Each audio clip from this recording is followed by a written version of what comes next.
Hi, my name is Jonathan Secourt, and this is our Thermo One project. So the first law of thermodynamics states that heat is a form of energy, and thermodynamic processes are therefore subject to the principle of conservation of energy. Basically what that's saying is that the first law of thermodynamics is derived from conservation of energy. Now, and the equation for that is the change in energy is equal to the change in heat minus the change in work. Now, another equation that kind of relates to that is, or the original conservation of energy equation is that the change in energy is equal to the change in potential energy plus the change in kinetic energy plus the change in internal energy. Now, in most thermodynamic processes, potential energy and kinetic energy are equal to zero, and so we're just going to be dealing with internal energy. I'm Charles Pillow, and I'm going to be explaining the right side of the first law of thermodynamics equation, starting with work. So in a closed system, work, if it's less than one, it's going to be work done by the system. If it's greater than one, it's going to be work done on the system. The thermodynamic definition of work is work done by a system on its surroundings if the sole effect on everything external to the system could have been the raising of a weight.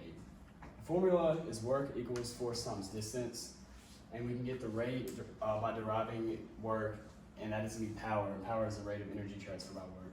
Simple examples are going to be expansion, compression, power of a shaft, and electric power. Another definition of work is energy transferred by a system to its surroundings by a mechanism to exert the forces. The relating term with work is going to be heat transfer. So heat transfer being less than one is heat transfer to the system, and heat transfer greater than one is going to be heat transfer from the system. The thermodynamic definition of heat is the amount of energy added or removed by conduction or by thermal radiation. Another definition of this could be, or heat is also not defined calorimetrically or by temperature, but it is the energy given off of a system that excludes the work done by the system or on the system. Some processes of heat transfer are adiabatic, which is without heat transfer, isothermal, which is constant heat without change in temperature, or isobaric, pressure is constant, no effect on work. Types of heat are conduction, radiation, and convection. Hey, I'm Taylor Shaditz. I'm going to be talking about energy. There's three types. There's kinetic, potential, internal. And energy is a result of heat and work. Work, transfer energy between a system and its surrounding, we're seeing creates heat. Kinetic energy is the motion of the system, is dependent on it, which mass is related to it. And there's potential. Changing it is dependent upon the position of the system, which depends on the height and measurement. And most time those are going to be zero, like stated in the second slide. Those are going to be zero, so that leads to internal. And the change of it is dependent upon the makeup and chemical composition of the system. And the equation for it is U equals Q plus W, which is heat plus work. And that is the formula for not only internal, but that is the first law of thermodynamics. And then down here at the bottom, we have the change in energy of a system, which is all three combined together create energy.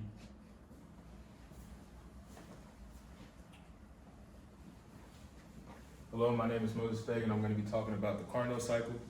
The Carnot cycle is when a system is taken through a series of different states and is returned to its original state.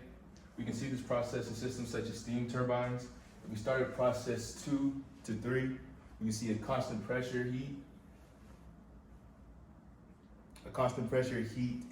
addition from a boiler.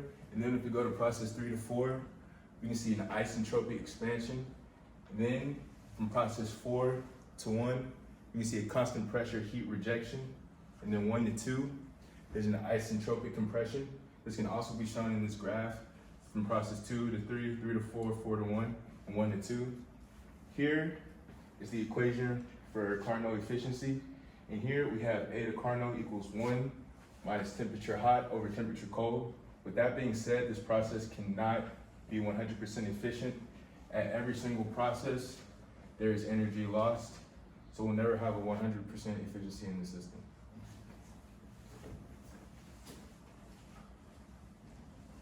My name's Hayden Ward, and I'm going to be going over this example. The assumptions that can be made is that this is a closed system, and it is a rigid tank, so there will be no change in volume, and there is no change in kinetic or potential energy. So with that being said, the kinetic energy and the potential energy are going to go to zero. So you have delta internal energy is equal to heat minus work. When you solve that for heat, that yields negative 10.4 kilojoules.